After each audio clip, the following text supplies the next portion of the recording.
we're going to start now to make the Fortenberry Farm lemon pie filling.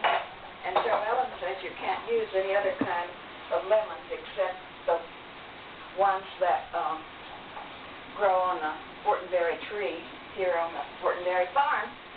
So what I use, I'm going to have two fairly good size pie crust that we made up on a video, and a little one for David that's going to be sugarless. So I'm going to use a big mug, I think, of flour for those three crusts. Hopefully that'll be right, because I don't always measure everything right. And for the sugar, I guess I'll use not quite two of those big mugs. It might be too sweet if I did. Not quite two big mugs of sugar. And mix the flour and the sugar thoroughly with a little bit of salt. I don't know, just I guess just a sprinkling of salt and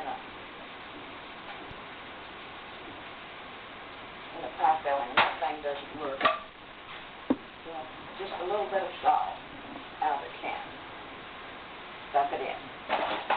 Okay, mix it up really thoroughly. Aaron wants me to make this for video, and God only knows how it's going to turn out. And you have the water boiling, so whatever size of pie crust that you use, you kind of use the same mug or little cup or whatever, depending on the size. So since I put the sugar and the flour with the big mug to make a larger pie, I'm going to use it for the water also. So I usually use boiling hot water, but to mix it up with, just add about a half a cup of cold water. That dummy's on again. About a half a cup of cold water. Just have to run it here on the video to mix it up with. I forgot to have my water out here ready, because hot water won't work to mix it with. You can turn on the heat on kind of medium heat and get it started warming up while you're mixing it. Kind of make a thick paste with the cold water.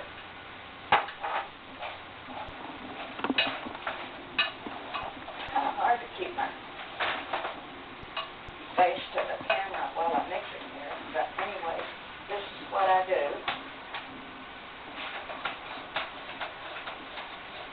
And then start with the hot water. And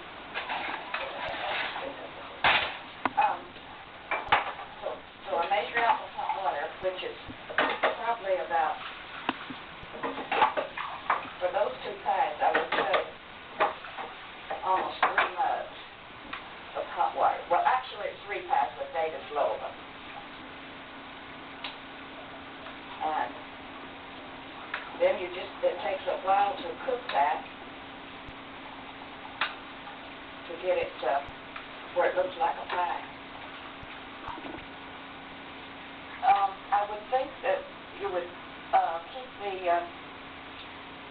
burner on about medium, so not to scorch your filling, and you should use the heaviest pan that you've got. This one is not quite heavy enough, but I've got so much going here for Donna's Thanksgiving dinner that I didn't have my heavy pan ready.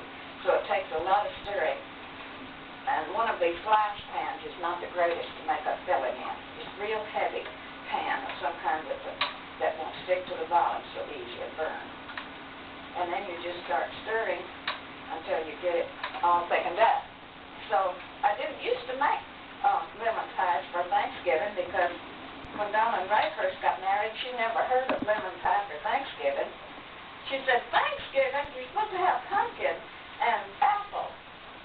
And everybody else said, oh no, you have anything you want, especially lemon. Well, the bigger the tree got, the more lemons we had on it, so it just got to be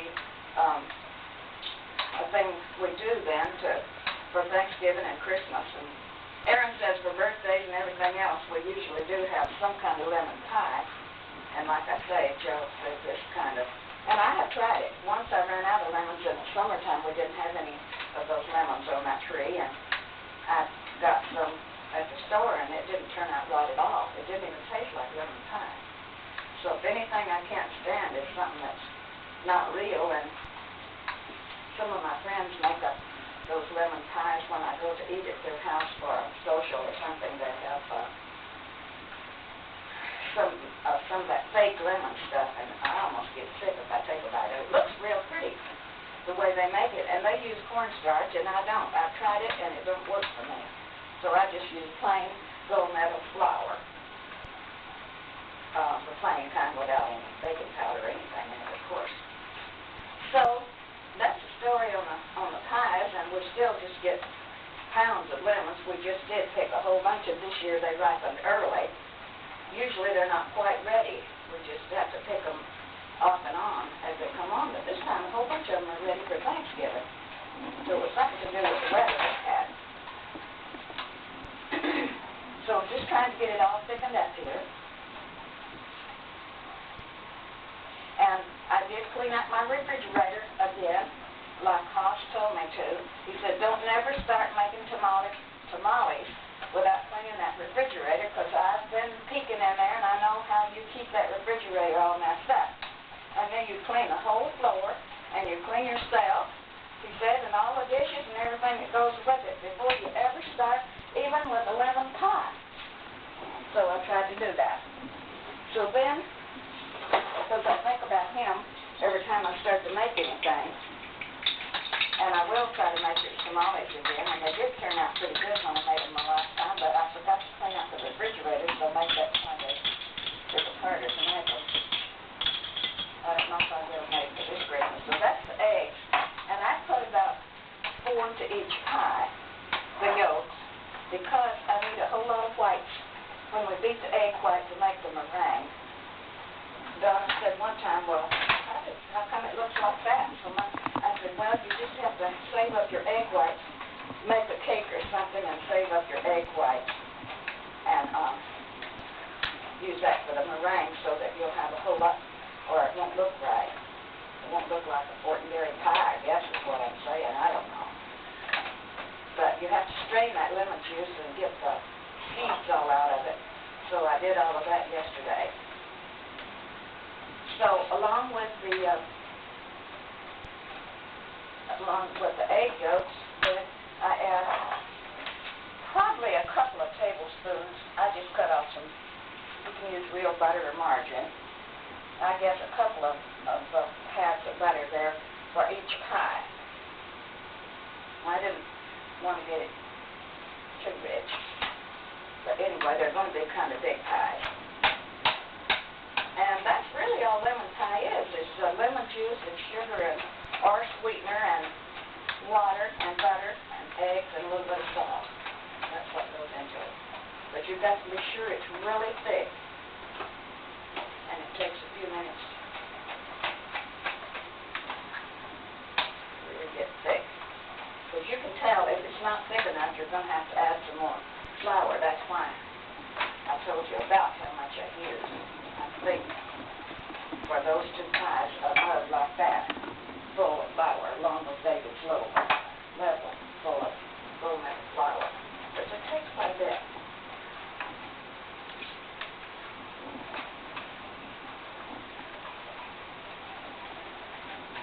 Okay. As soon as we don't have the egg whites beaten yet for the meringue, so as soon as I make this thick enough, we'll make the meringue.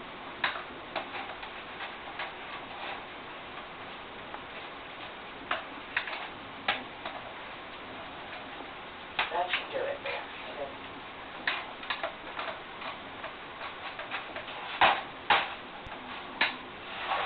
Okay, the crust, just dump it in there so it looks like a pie.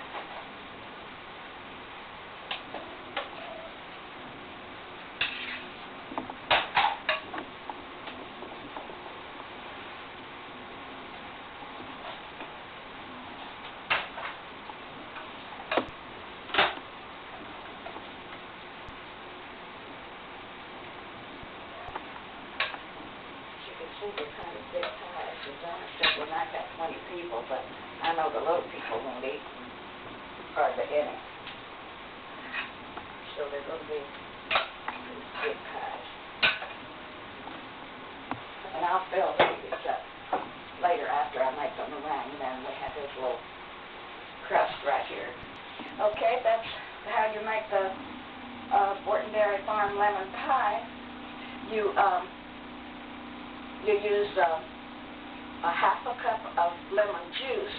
Have it all ready. You can even fix it the day before. And a big mug of sugar if you're making a big pie, and a half a cup of gold medal flour, and a pinch of salt. And then start out with a half a cup of water, and then 2 cups of hot water, and a half a cup of lemon juice for each pie. So I doubled that amount for the 2 pies, and now I'm getting ready to fix David's because I don't put any sugar in his. Okay, that's how you make a Fortenberry lemon pie.